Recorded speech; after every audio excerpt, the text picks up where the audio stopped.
Hello friend, સ્વાગત છે તમારું ગુજરાતી રેસીપી કિચનની અંદર। આજે હું તમારી સાથે શેર કરીશ ઇન્સ્ટન્ટ કાચી કેરીનું અથાણું બનાવવાની રેસીપી। આજે આપણે ઘરે અથાણાનો મસાલો બનાવી અને અથાણું બનાવવાના છે। તો મારી આ રીતે તમે ઘરે અથાણું બનાવવાનું એકવાર જરૂરથી ટ્રાય કરજો। એકદમ ચટપટું અને ટેસ્ટી અથાણું બનીને તમારું તૈયાર થશે। તો ચલો કાચી કેરીનું અથાણું બનાવવાનું શરૂ કરીએ। તો કાચી કેરીનું ઇન્સ્ટન્ટ અથાણું બનાવવા માટે તમે આ જોઈ શકો છો, મેં અહીંયા 2 કાચી કેરી લીધી છે। તો સૌથી પહેલાં અથાણું બનાવવા માટે આપણે કાચી કેરીનો ડીટાવાળો ભાગ કાઢી લઈશું।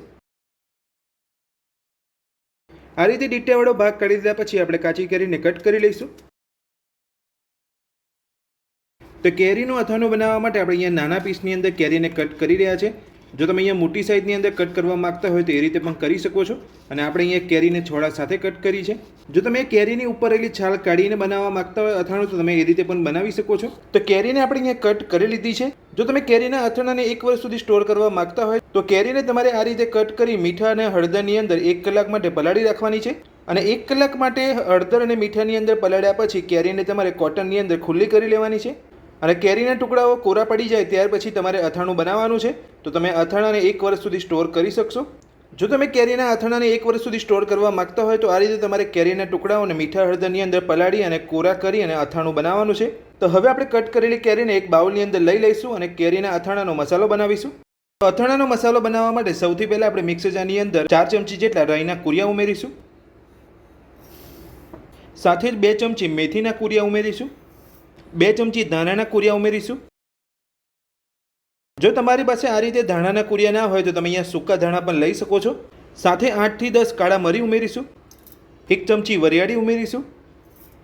તો અથાણાનો મસાલો બનાવવા માટે આપણે અહીંયા બધું જ મિક્સર જારની અંદર લઈ લીધું છે। તો મિક્સર જારનું ઢાંકણ બંધ કરી અને અધકચરું આપણે પીસી લઈશું। તો બધું જ આપણે પીસી લીધું છે। તો હવે આપણે ચેક કરી લઈશું।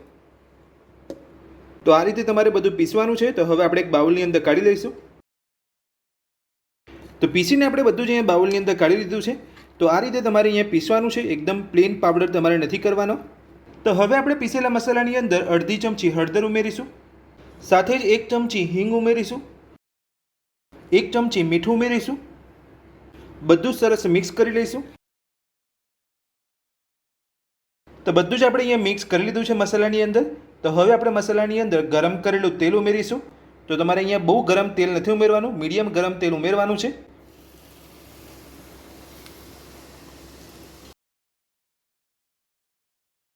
મસાલાની અંદર ગરમ તેલ ઉમેરી લીધા પછી હવે આપણે મસાલાને 5 મિનિટ માટે ઢાંકીને રહેવા દઈશું। તેલ ઉમેરી લીધા પછી અહીંયા મસાલાને ઢાંકી અહીંયા 5 મિનિટ જેટલો સમય થઈ ગયો છે। તો હવે આપણે મસાલાની અંદર 2 મોટી ચમચી જેટલું કાશ્મીરી લાલ મરચું ઉમેરીશું। બધું સરસ મિક્સ કરી લઈશું। તો આપણા અથાણાનો મસાલો બનીને તૈયાર છે। તો હવે આપણે આ મસાલાને કેરી સાથે મિક્સ કરી લઈશું। તો અથાણાનો મસાલો આપણે અહીંયા કેરીની અંદર ઉમેરી લીધો છે। તો હવે આપણે બધું સરસ મિક્સ કરી લઈશું। તો આ રીતે તમે ઘરે ઇન્સ્ટન્ટ અથાણાનો મસાલો બનાવી શકો છો અને મસાલો બનાવી અને ઇન્સ્ટન્ટ કાચી કેરીનું અથાણું બનાવી શકો છો। તો મસાલો ઉમેરીને આપણે અહીંયા બધું સરસ મિક્સ કરી લીધું છે।